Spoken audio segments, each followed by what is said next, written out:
मगर इंसान अजीब मखलूक है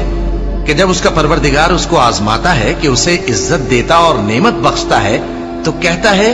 कि मेरे परवरदिगार ने मुझे इज्जत बख्शी,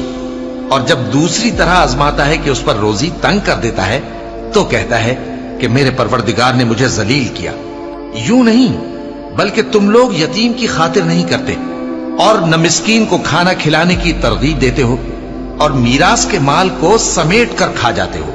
और माल को बहुत ही अजीज रखते हो। यूं नहीं,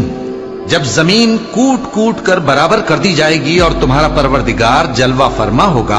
और फरिश्ते कितार दर कितार आ जाएंगे और दोज़ख उस दिन सामने लाई जाएगी, तो इंसान उस दिन सोचेगा, मगर अब सोचने से उसे फायदा कहां मिल सकेगा। कहेगा काश मैंने अपनी इस जिंदगी के लिए कुछ आगे भेजा होता, तो उस दिन न कोई अल्लाह के अजाब की तरह का अजाब देगा और न कोई उसके जकड़ने की तरह जकड़ेगा। ए इत्मीनान वाली जान, अपने परवरदिगार की तरफ लौट चल, तू उससे राजी, वो तुझसे राजी, सो तू मेरे खास बंदों में शामिल हो जा और मेरी बहिश्त में दाखिल हो जा।